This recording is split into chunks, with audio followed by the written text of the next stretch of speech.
लोग समाजशास्त्र के बारे में जो टॉपिक हम शुरू कर रहे थे उसमें हम लोगों ने पढ़ा कि समाजशास्त्र होता क्या है और समाजशास्त्र किस तरह का विज्ञान है, इसका विषय क्षेत्र क्या है। विषय क्षेत्र से मतलब यह है कि यह कहाँ तक फैला हुआ है, इस विषय में कितनी चीज़ों का अध्ययन किया जाता है, उसका क्षेत्र विस्तार क्या है, वो होता है विषय क्षेत्र। लेकिन जब हम विषय वस्तु की बात करते हैं तो इसमें हम लोग देखते हैं कि हर विषय का अपना एक मानदंड होता है और उस विषय में उसी चीज़ की पढ़ाई की जाती है, उसी चीज़ का अध्ययन किया जाता है। तो यहाँ पर विषय वस्तु से तात्पर्य है कि इसमें किसका अध्ययन करते हैं। क्योंकि अगर हम समाजशास्त्र के विषय वस्तु की बात करें तो समाजशास्त्र की विषय वस्तु के बारे में विद्वानों में बहुत मतभेद है। ये विद्वान कुछ लोग कुछ कहते हैं, कुछ कहते हैं। कुछ लोगों ने विषय वस्तु में सिर्फ कुछ चीज़ों को रखा है। तो हम लोग देखेंगे कि जो हमारे समाजशास्त्र विषय वस्तु है वह क्या है।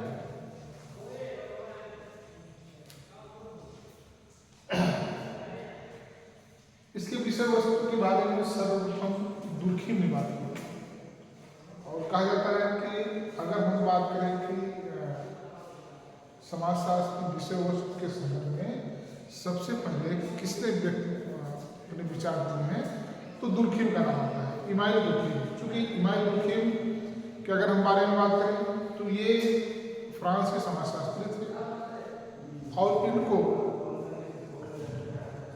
समाजशास्त्र का दूसरा पिता भी कहा जाता है। जिस समाजशास्त्र की स्थापना अगस्त क्रांति में किया था उसका वैज्ञानिक अध्ययन करने का काम इमाइल दुर्खिम ने किया। इसलिए इमाइल दुर्खिम को समाजशास्त्र का दूसरा पिता कहा जाता है।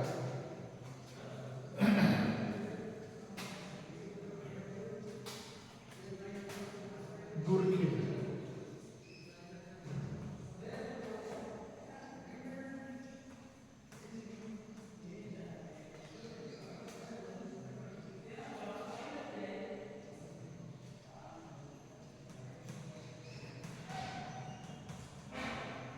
सामाजिक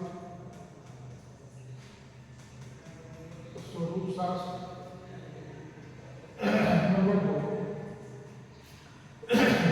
सामाजिक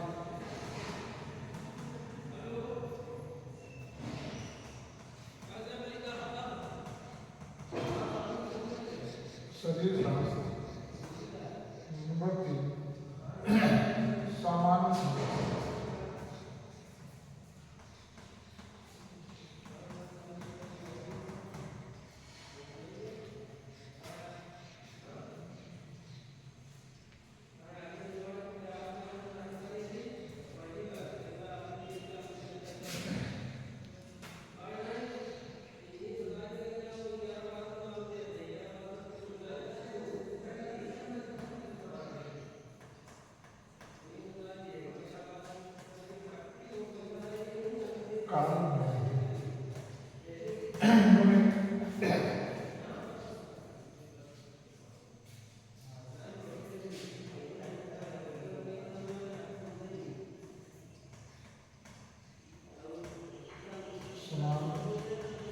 समाजशास्त्र नंबर 2 व्यवस्थित समाजशास्त्र नंबर 3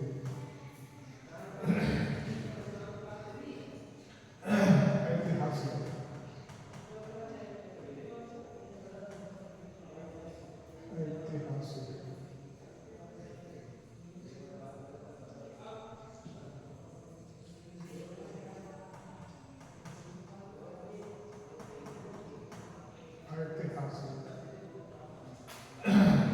समाजशास्त्र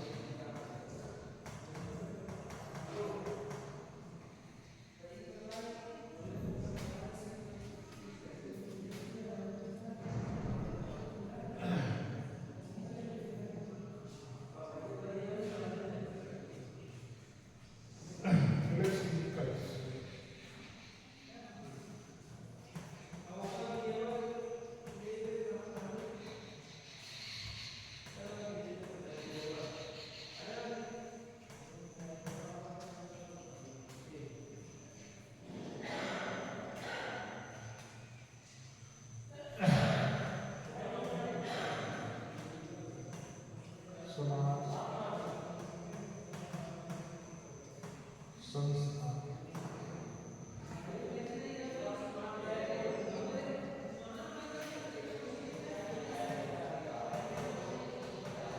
सामाजिक समुदाय,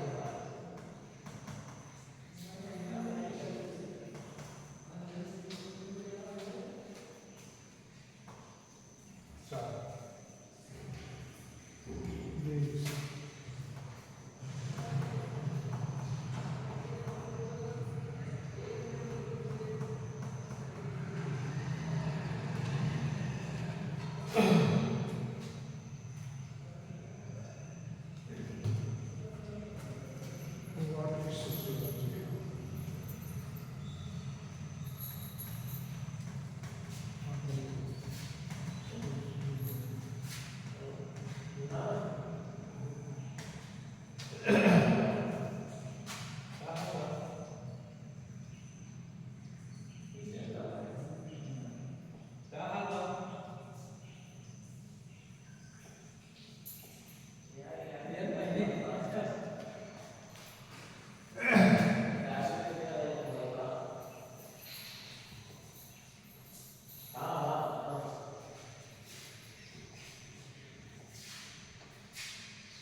विषय वस्तु में इन्होंने गुरखी में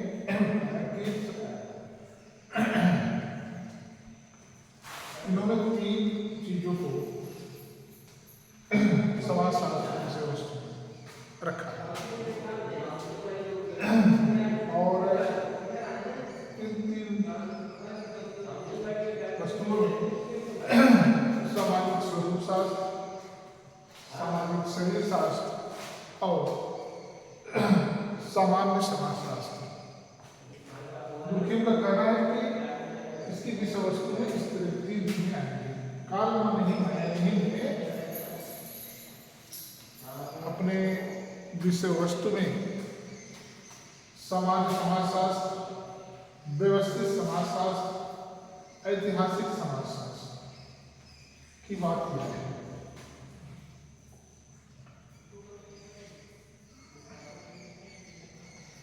अगर हम एलेक्स एंगल्स की बात करें तो इन्होंने अपनी पुस्तक व्हाट इज सोशियोलॉजी में समाजशास्त्र के विषय वस्तु को वर्णित किया है और इन्होंने बताया कि जो हमारा समाजशास्त्र है इसकी जो विषय वस्तु है, मतलब कि इसमें जो अध्ययन किया जाता है वह एक तो समाज से किया जाता है, एक संस्था से किया जाता है और दूसरा सामाजिक संबंधों के को शामिल किया जाता है। तो इनका भी तीन मान लिया जाएगा, समाज, संस्था और सामाजिक संबंध।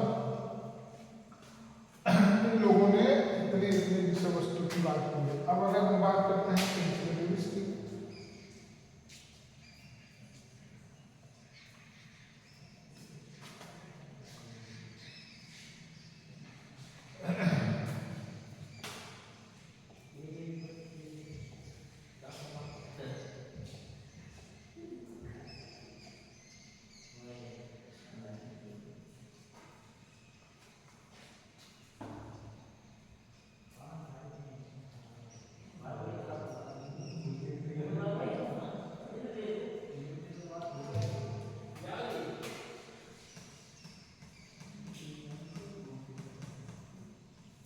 सामाजिक संरचना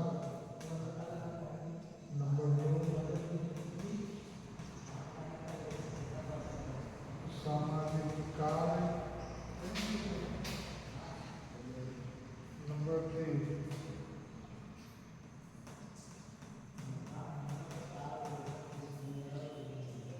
सामाजिक अंतरक्रिया नंबर 4,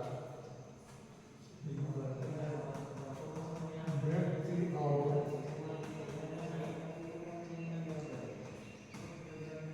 उसका समाज, अगला सामाजिक परिवर्तन।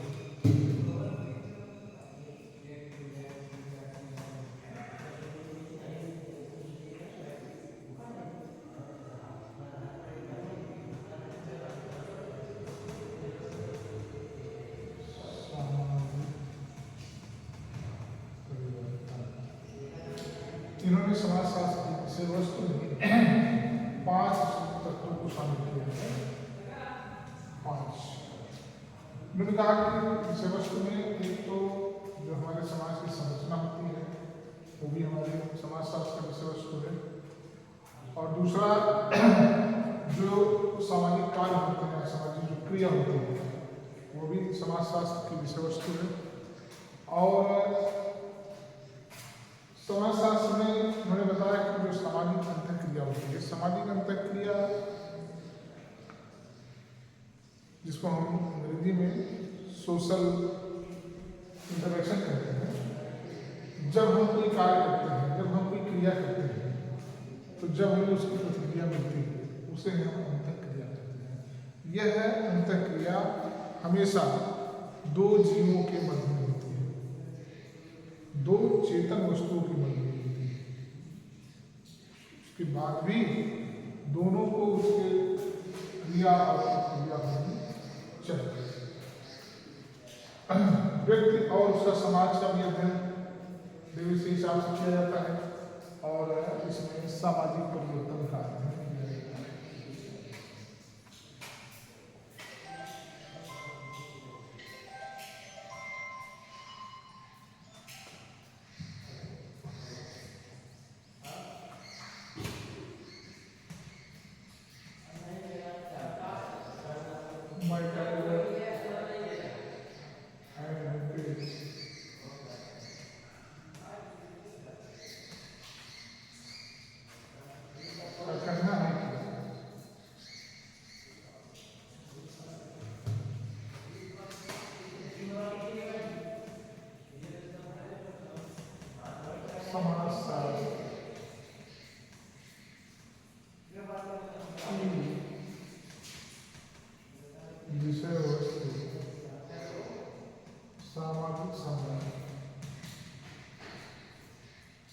सामाजिक संबंध भी है।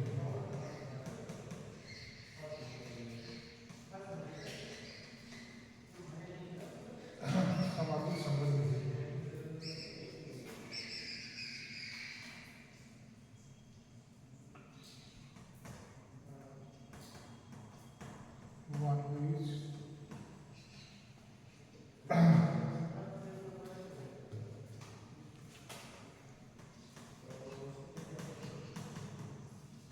सामाजिक संबंध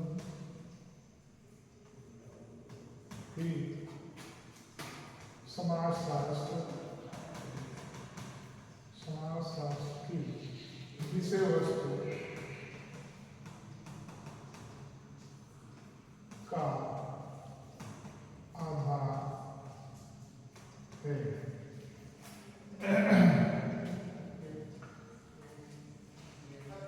विषय वस्तु ही सामाजिक संबंध भी है, और सामाजिक संबंध भी समाजशास्त्र की विषय वस्तु का आधार है।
सामाजिक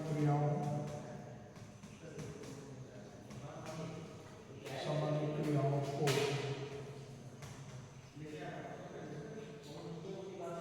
समाजशास्त्र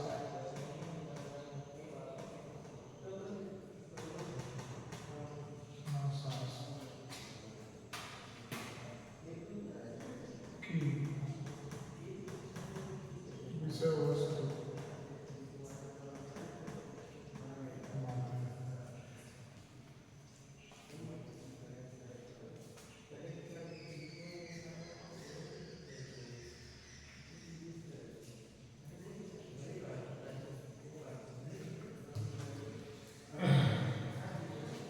अब अगर हम इसको देखें तो हम कह सकते हैं कि जो ये आपका हमारा समाजशास्त्र है, मैथ्यूसन ने भी सामाजिक क्रियाओं को, उन्होंने सामाजिक क्रियाओं की बात की है और उन्होंने कहा कि जो समाजशास्त्र है इसकी जो विषय वस्तु है वह सामाजिक क्रिया है। सामाजिक क्रियाओं की विषय वस्तु को इन्होंने समाजशास्त्र की विषय वस्तु में शामिल किया है। अगर सीमेंट की बात करें तो सीमेंट ने कहा कि सामाजिक प्रक्रियाओं को समाजशास्त्र, उन्होंने सामाजिक प्रक्रियाओं उन्होंने प्रक्रियाओं की बात की है। और अगर वामनी की बात करें तो वामनी ने कहा कि सामाजिक संबंध ही समाजशास्त्र की विषय वस्तु है।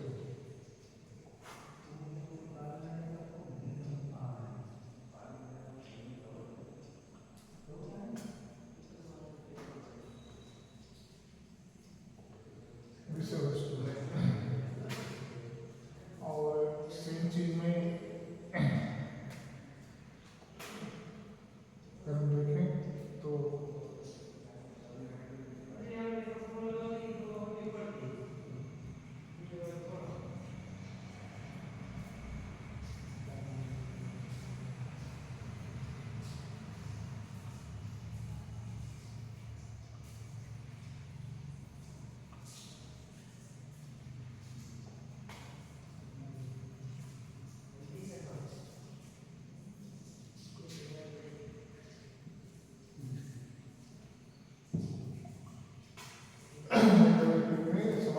संबंध की बात किया है।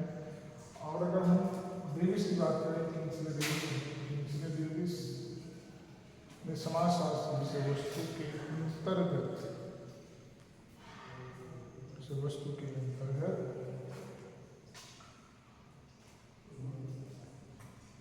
सामाजिक संरचना की बात की है, सामाजिक कार्य की बात की है, सामाजिक अंतःक्रिया की बात की है और व्यक्ति समाज की बात की है और सामाजिक परिवर्तन की बात की है।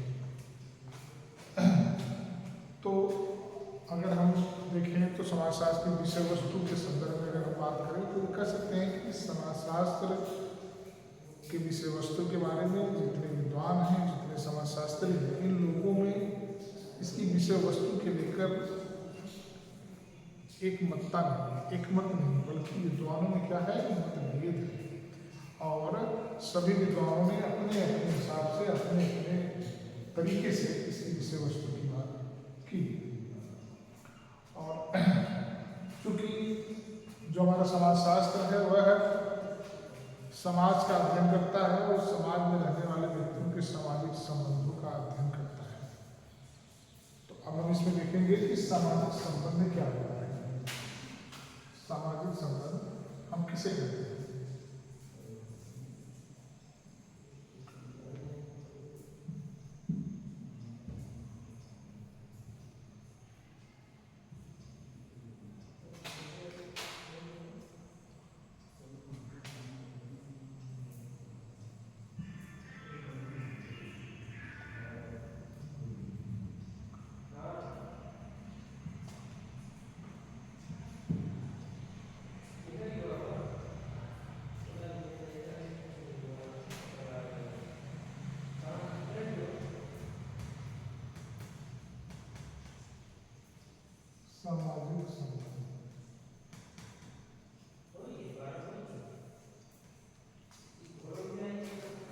सामाजिक संबंध किसे कहते हैं?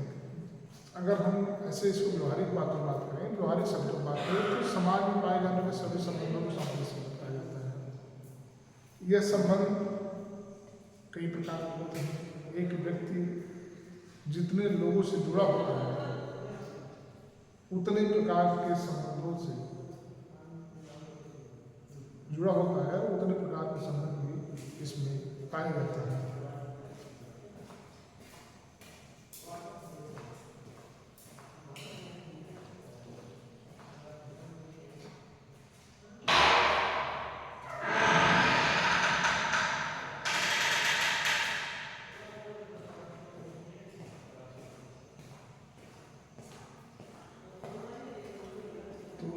व्यक्ति जो उसका संबंध होता है, एक व्यक्ति का जो संबंध होता है, परिवार में संबंध होता है, समाज में भी संबंध होता है, पड़ोस में भी संबंध होता है, गांव में भी संबंध होता है।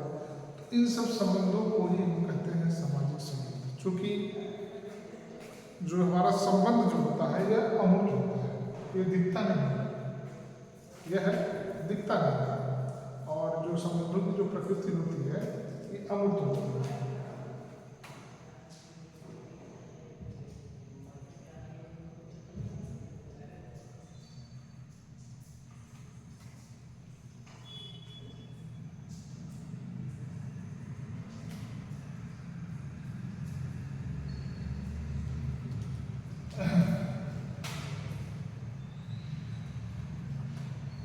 जब दो या दो से अधिक व्यक्ति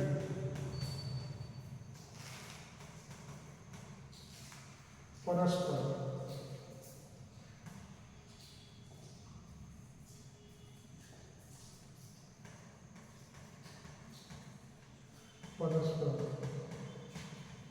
क्रिया करते हैं,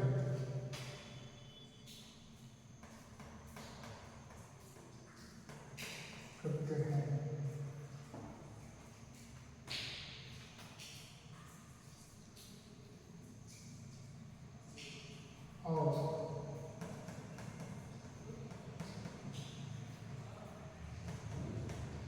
एक दूसरे को अर्थपूर्ण रूप से प्रभावित करते हैं।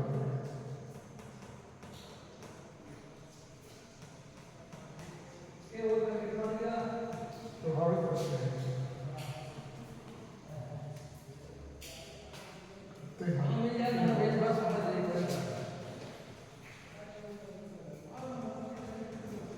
एक दूसरे से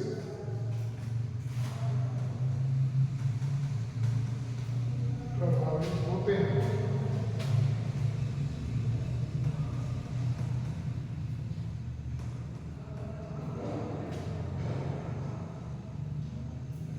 तो भी होते हैं। तो भी सामाजिक संबंधों का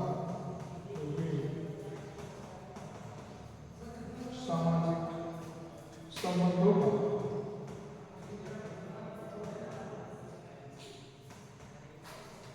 निर्माण करते हैं।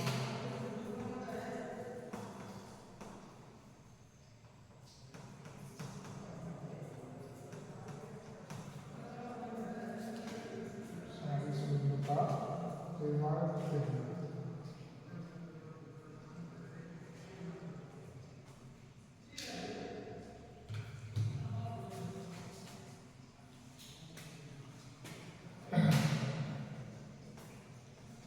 इन सामाजिक संबंधों में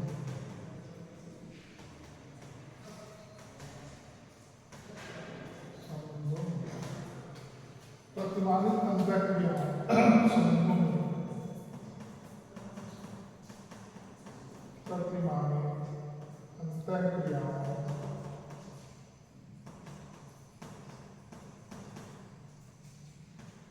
प्रतिमानित अंतःक्रियाओं का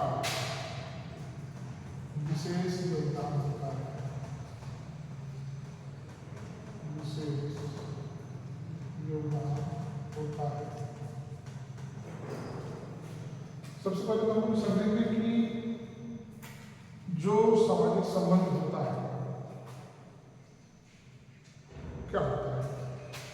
कह रहा है कि जब दो या दो से अधिक व्यक्ति, जब दो या दो से अधिक परस्पर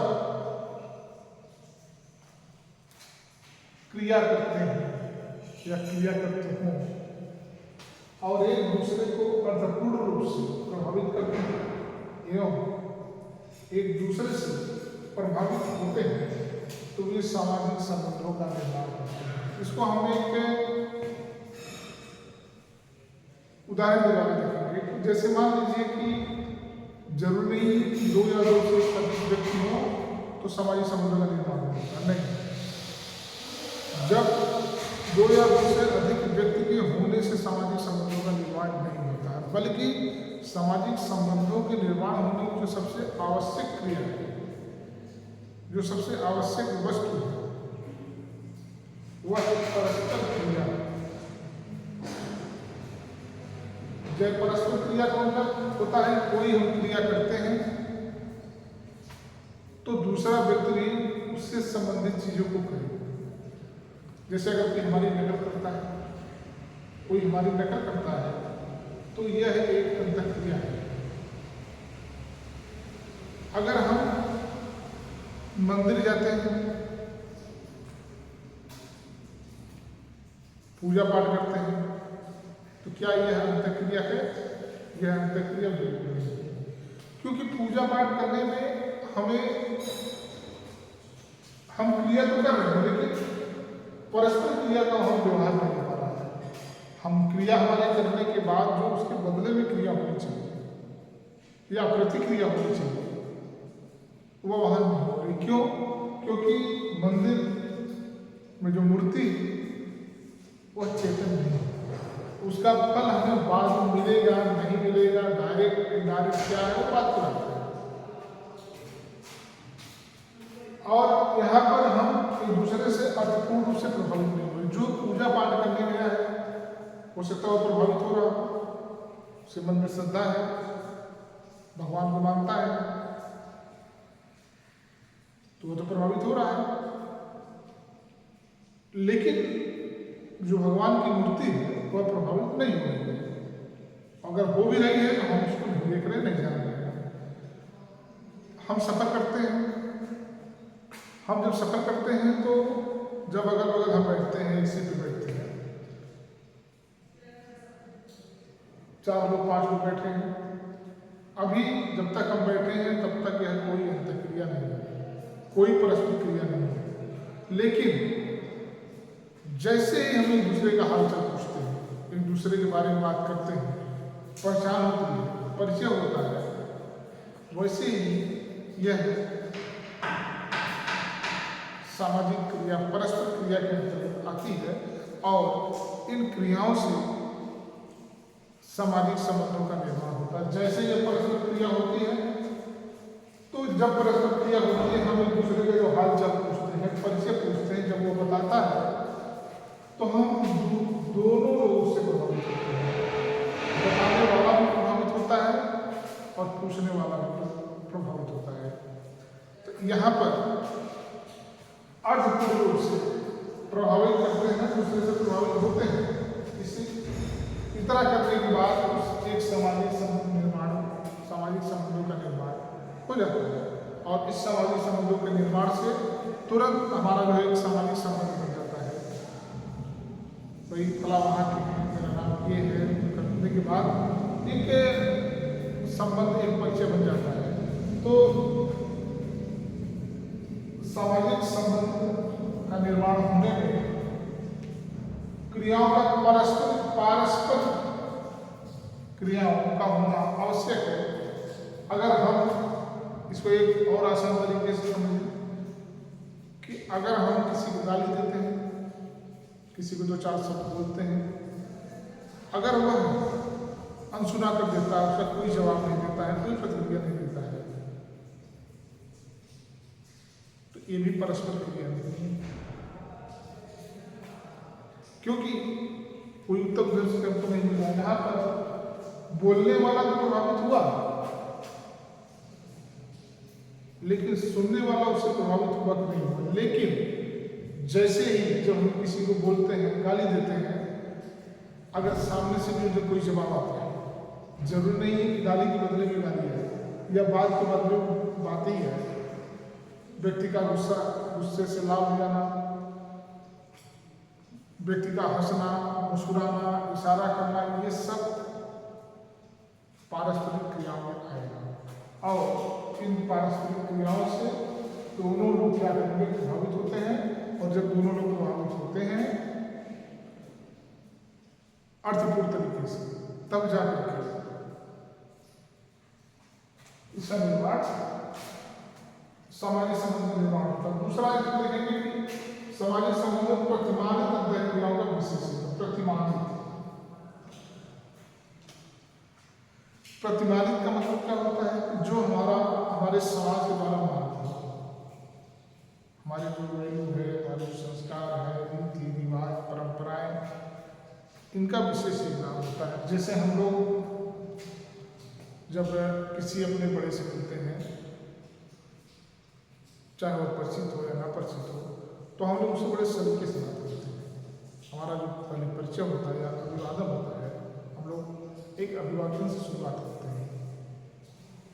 तो इस तरीके से कहा जाता है कि जब सामाजिक संबंधों का निर्माण होता हो, पारस्परिक क्रियाओं की जब बात आती हो, तो उसमें प्रतिमानित क्रियाओं का विशेष योगदान होता है। और इन्हीं के माध्यम से व्यक्ति एक दूसरे से परस्पर अंतःक्रिया करते हुए सामाजिक संबंधों का निर्माण करता है। और जब सामाजिक संबंधों का निर्माण हो जाता है तो समाज में एक अलग प्रकार की इकाई की स्थापना हो जाती है। और इसमें ठीक, चूंकि हम लोगों ने जो समाजशास्त्र की विषय वस्तु के बारे में बात किया, तो अधिकतर विद्वानों ने इसके विषय वस्तु में सामाजिक संबंध की महत्वपूर्ण भूमिका होती है कि सामाजिक संबंध ही समाजशास्त्र की मुख्य भूमिका है विषय वस्तु में। और इसीलिए यहाँ पर हमें सामाजिक संबंधों को जानना बेहद आवश्यक है। अब हम देखेंगे कि सामाजिक संबंधों की विशेषताएं क्या है। सामाजिक संबंधों की विशेषताएं,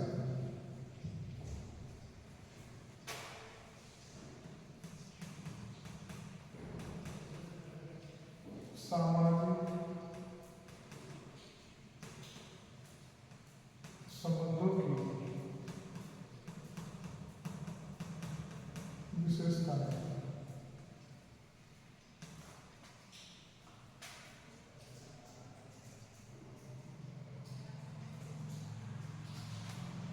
नंबर 1, अमूर्त। नंबर 2, अर्थपूर्ण। नंबर 3, जटिल प्रकृति।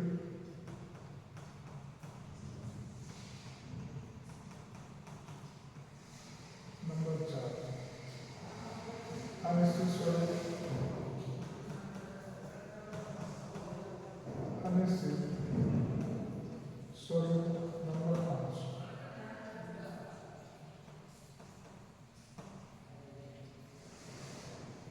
अस्थायी एवं अस्थायी प्रकृति।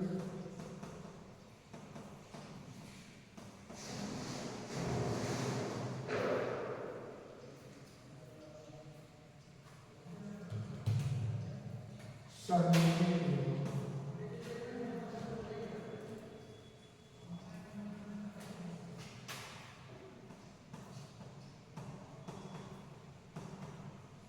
सहयोगी एवं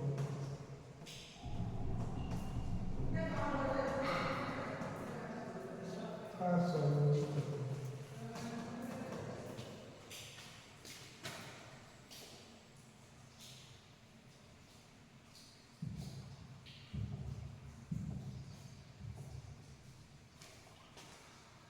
अब अगर सामाजिक संबंध की विशेषताओं में सबसे पहले हम देखेंगे कि सामाजिक जो संबंध होता है वह अमूर्त होता है।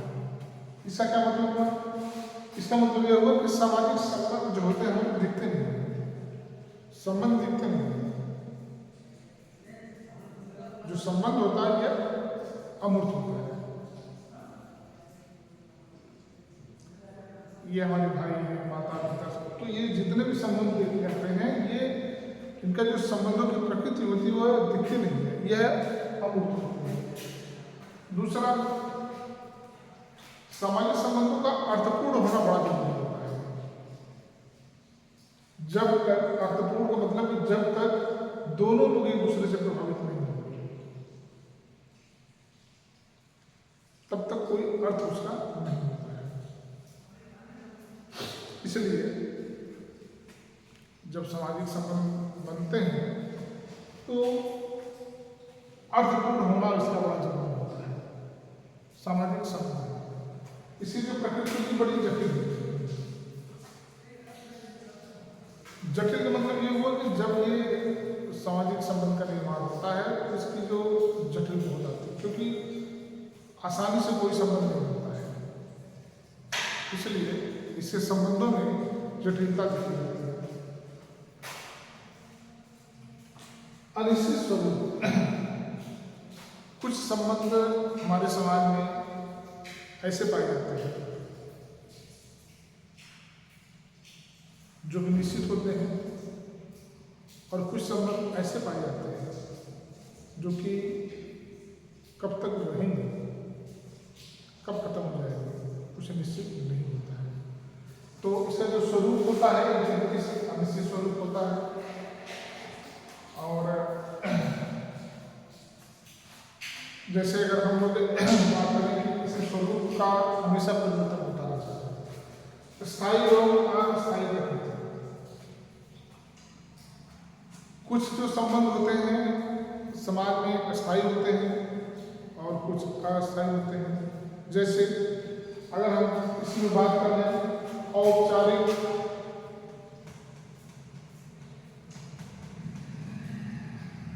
अनौपचारिक, इसमें स्वार्थ, ये निस्वार्थ। अब अगर हम इसकी बात करें कि जो संबंध बिना किसी स्वार्थ के होते हैं वो स्थायी होते हैं। उस स्थायी में हम लोग देखते हैं कि अनौपचारिक होता है, जैसे पारिवारिक संबंध, माता पिता का संबंध, भाई बहन का संबंध, ये किसी स्वार्थ के नहीं होते। इस प्रकार के संबंध समाज में हमेशा स्थायी पाए जाते हैं और स्थायी होते भी हैं। और कुछ संबंध ऐसे होते हैं जो कि अस्थायी होते हैं। अस्थायी संबंध होते हैं जो कुछ समय के लिए होते हैं, जिनका एक उद्देश्य होता है, जिनकी एक समय सीमा होती है। ऐसे संबंध किसी निश्चित उद्देश्य के लिए बनाए जाते हैं और जैसे ही उनका यह निश्चित उद्देश्य पूर्ण हो जाता है, पूरा हो जाता है, वो संबंध अपने आप समाप्त हो जाते हैं या समाप्त कर दिए जाते हैं। इसलिए जो सामाजिक संबंध होते हैं वे स्थायी भी होते हैं और अस्थायी भी होते हैं। उसी तरीके से अगर हम देखें तो सहयोगी एवं असहयोगी प्रकृति, जो भी संबंध समाज में पाए जाते हैं जरूरी नहीं है कि सारे के सारे संबंध सहयोगात्मक हो, असहयोगात्मक भी हो सकते हैं। जैसे प्रतिस्पर्धा, संघर्ष, ठीक, सहयोग, अनुकूलन, सात्विकरण, ये सारे के सारे संबंध समाज में पाए जाते हैं। इसमें हम देखेंगे संघर्ष और प्रतियोगिता, असहयोगी है, यहाँ देखेंगे अनुकूल, सात्मीकरण, सहयोगी।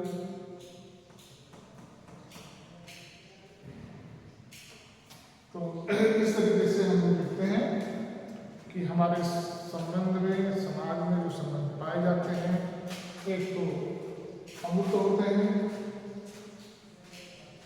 अर्थपूर्ण होते हैं, इनकी जो प्रकृति होती है जटिल होती है, और सबसे बड़ी चीज क्या जो स्वरूप होता है अनिश्चित होता है, और इनके जो संबंध होते हैं स्थायी एवं अस्थायी दोनों होते हैं, और यहाँ की सहयोगी एवं असहयोगी प्रकृति पाई जाती है, प्रतिमानित अंतःक्रियाओं के माध्यम से होता है। इस प्रकार हम बात करते हैं कि मोटे कम शब्दों में कह सकते हैं कि समाजशास्त्र एक समाज का विज्ञान है, और समाज का विज्ञान होने के नाते इसकी प्रमुख जो विषय वस्तु है वह सामाजिक संबंध है। यह समाज में होने वाले सामाजिक संबंधों का अध्ययन करता है, सामाजिक संबंधों का निर्माण कैसे होता है, सामाजिक संबंधों का निर्माण तो दो या दो से अधिक व्यक्ति परस्पर क्रिया के द्वारा अर्थपूर्ण तरीके से एक दूसरे से प्रभावित होते हैं और एक दूसरे को प्रभावित करते हैं, उसी को हम कहते हैं सामाजिक संबंध। इन सामाजिक संबंधों के निर्माण में जो प्रतिमानित क्रियाएं हैं, प्रतिमानित अंतःक्रियाओं का जो होता है विशेष योगदान होता है। और अगर हम सामाजिक संबंधों की विशेषता की बात करें तो यह अमूर्त होता है, अर्थपूर्ण होता है, और इस तरीके सामाजिक संबंधों का निर्माण होता है।